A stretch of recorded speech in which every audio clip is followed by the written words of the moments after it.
एक ऐसे डिजिटल रचयिता से आपको मिला रहा हूं जो खुद एक वेटरनरी डॉक्टर हैं पिछले 16 सालों से, और आज डिजिटल मार्केटिंग सीखकर अपने लिए एक एमएसआई क्रिएट कर रहे हैं, multiple sources of income create कर रहे हैं।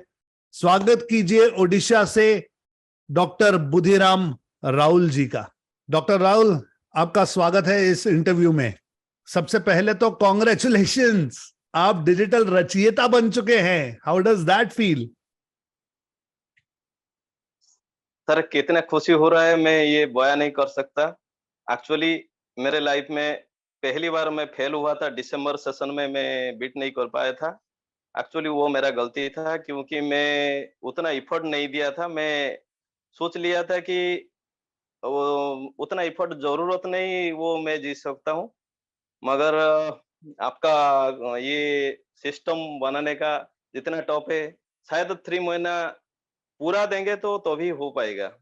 इसलिए जनवरी से फिर मैं ट्राई किया था और इस बार ये खिताब जीत चुका हूँ। इसलिए तहे दिल से आपका नमन करता हूँ। एक्चुअली आप बहुत सारे मेंटर सर देखे हैं। एक्चुअली मैं भी एक ये ऐसे भी एक कॉलेज चला रहा हूँ अभी है, लेकिन आप मेंटर नहीं, आप गुरु है, जिसको नमन करना चाहता हूँ क्योंकि बहुत सारे स्टूडेंट है इस ज्वाइन तो कर रहते हैं, खुद का पैसा हो या घर का पैसा डाल के, मगर उतना कंसिस्टेंसी से वो खत्म नहीं करते हैं, जिसके लिए रिजल्ट नहीं मिलता है। मेरे भी जिंदगी में मैं कभी फेल नहीं हुआ था। दिसंबर सेशन में जो फेल हुआ था वो भी मुझे बहुत बुरा लगा था। इसलिए सोचा था नहीं, नेक्स्ट सेशन तो मैं जरूर आऊंगा। वो आ चुका हूँ और इसलिए आपको बहुत सारे धन्यवाद करता हूँ। रियल आप रियल एक गुरु है। थैंक यू, आप thank real you, Guru thank है। यू। इतनी इज्जत के लिए thank you so much doctor साहब। आपकी कहानी बताइए सर, आप कहाँ से हैं, कैसे डॉक्टर बने, डिजिटल मार्केटिंग में कैसे आए, थोड़ा सा अपने बारे में बताइए सर। जरूर सर। एक्चुअली सर मैं एक बालेश्वर उड़ीसा के गांव से हूँ, जहाँ मैं जब पढ़ाई करता था तब ये कुछ तो नहीं था मेरा। मेरा डेट ऑफ बर्थ 1978 है, जहाँ पर गांव में कुछ नहीं मिलता था, लेकिन मैं एक गरीब परिवार से था। लेकिन मेरा मदर जो मुझे पूरा सपोर्ट करते थे, वो बोलते थे तू कुछ ना कुछ करेगा। उनके प्रेरणा से मैं शुरू किया था पढ़ाई, और मेरा माइंड में ये बस गया था कि मैं डॉक्टर बनूंगा। लेकिन ऐसे ही प्लस टू साइंस के बाद जनरली सब स्टूडेंट थोड़ा भटक जाते हैं, मैं भटक गया था। इसलिए फर्स्ट चांस में मेरा डेंटल हुआ था और वेटनरी हुआ था। उड़ीसा में डेंटल का उस टाइम पोस्ट नहीं निकलता था, जॉब नहीं कर पाते थे, इसलिए मैं वेटनरी ज्वाइन कर गया था। उस लेकिन मेरा एमबीबीएस एम था। उसके ओके। बाद मैं वेटनरी जब कंटिन्यू करता था, तब सोचा नहीं ये वेटनरी मेरे लिए सही नहीं, मुझे कुछ अच्छा करना है। तो मैं शुरू किया था सिविल सर्विस प्रिपेयर करना, लेकिन मेरा एज थोड़ा ज्यादा हो गया था, इसलिए मेरा एक ही चांस मिला था मुझे वो सिविल सर्विस क्रैक करने के लिए, जिसमें नहीं हुआ था। उसके बाद मैं गवर्नमेंट जॉब शुरू किया था 2005 से। और गवर्नमेंट जॉब में पहला मेरा पोस्टिंग शायद सबको पता है, केबी के डिस्ट्रिक्ट उड़ीसा का एक निचला वर्ग का डिस्ट्रिक्ट है, जहाँ पर मैं ज्वाइन किया था। और वहाँ पर शायद मुझे अच्छा काम करने को मिला था, जिसलिए डिस्ट्रिक्ट से भी मुझे प्रेज मिला था। उसके बाद मैं बालेश्वर आया था, जो मेरा खुद का डिस्ट्रिक्ट है। वहां पर भी मुझे 2 बार भी अप्रिसिएशन लेटर मिल चुका है। उसके बाद मेरा प्रमोशन हुआ था, जो अभी मैं झारखंड के बॉर्डर में हूँ, एक मयूरभंज डिस्ट्रिक्ट में। अभी मैं ब्लॉक वेटनरी ऑफिसर हूँ, जिसे पूरा ब्लॉक का हमारे डिपार्टमेंट का हेड होता है। करेक्ट। लेकिन मेरा मन में था मैं कुछ अच्छा करूँ, अच्छा करूँ, इसलिए शायद एक गलत रास्ता चुन लिया था। जैसे क्योंकि एजुकेशन इंस्टीट्यूट चलाने का मेरा मेरा करियर जो मेडिकल लाइन से था, इसलिए मैं सोचा कि मेडिकल लाइन से कुछ करूँ। एक्चुअली मेडिकल लाइन से जो जितना कॉलेज वगैरह बनाने के लिए एफिलिएशन उड़ीसा गवर्नमेंट से लेना पड़ता है, जो लेने के लिए एक्चुअली हर साल वो निकलता नहीं, 4-5 साल में ऐसे निकलता है। इसलिए मैं सोचा कोई फ्रेंचाइज ले लेते हैं। मैं एक्चुअली इंडिया के एक अच्छा इंस्टीट्यूट जो डीपीएमआई दिल्ली से है, उसका फ्रैंचाइज़ी ले लिया था मिसेस के नाम पर और उसको चलाना शुरू किए। बहुत अच्छा शुरू हो गया, लेकिन वो एक्चुअली शुरू हुआ था 2019 में। 7 महीने के बाद वो लॉकडाउन हो गया 2020 में। उस दौरान फिर उड़ीसा का निकला था फ्रैंचाइज़ी लेने के लिए। मैं उसमें भी अप्लाई कर दिया था, लेकिन क्या होता है, वो ऐसे गवर्नमेंट का एफ़िलिएशन ऐसे नहीं मिलता है, मुझे बहुत सारा पैसा डालना पड़ा और वो भी इंस्टीट्यूट भी शुरू कर लिया था, जिसमें मेरा लगभग वो 30 लाख खत्म हो गया था। मैं पहला मेरा घर पिताजी, माताजी जो जहाँ रहते हैं, उनके लिए घर बनाया था। उसके बाद फ़ोर व्हीलर ले लिया था। उसके बाद फिर यहाँ पर 30,000 डाल लिया था। वो उसके बाद वो सब कुछ बंद हो गया। हम्म।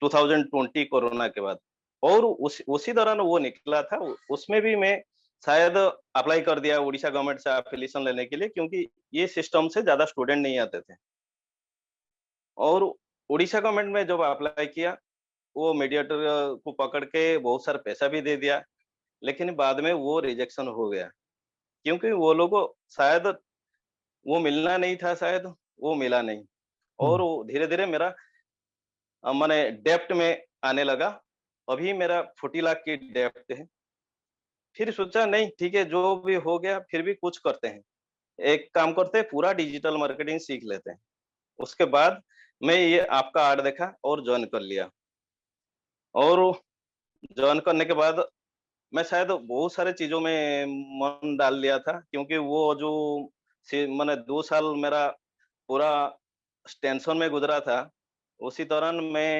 एस्ट्रोलॉजी में भी थोड़ा मन डाल लिया था, एस्ट्रोलॉजी भी सीख रहा था और न्यूमरोलॉजी भी सीख रहा था थोड़ा-थोड़ा और उसके बाद ये भी कर रहा था।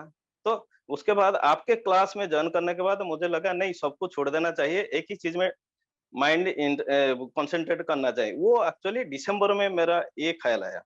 हम्म। तो तब तक मैं उतना ज़्यादा काम नहीं कर पाया था इसलिए दिसंबर सेशन में मेरा रिजेक्शन हुआ था।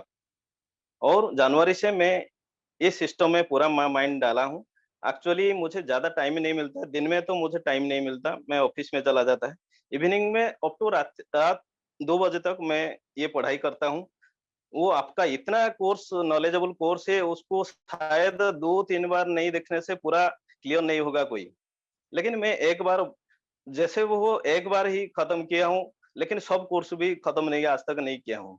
क्योंकि बहुत सारे आप दिए हैं, जिसको जो एक्चुअली जो काम नहीं करते हैं, उनको 100% मैं कहूँगा 100% डाल के वो सीखना ज़रूरी है। जी। ये एक सिस्टम है मेरा अभी ये ख़्याल आ चुका है एक्चुअली ये पूरा सिस्टम आपका जो आप बनाए हैं उसको जो सीख जाएगा, वो शायद कभी पैसा अर्निंग में उसका प्रॉब्लम नहीं आएगा। वो बहुत सारा पैसा कमा सकता है। ऐसे तो मैं जॉब करता हूँ, मेरा तो सैलरी है 1 लाख के आस-पास लेकिन ये सफिशिएंट नहीं है आजकल, क्योंकि जी। आज ज़्यादा चाहिए वो इसलिए मैं जॉइन किया था। आप मैं चाहता था आपको 31st में आपका वो पूरा कोर्स लेने के लिए शायद मेरे पास पैसा वो ऐसे प्रॉब्लम होता है जो मैं पूरा नहीं दे पाता हूँ। इसलिए सोचा ठीक है थोड़ा-थोड़ा देखते हैं और 2-3 महीने में मैं आपका पूरा कोर्स तो जैसे हो लेना है मुझे।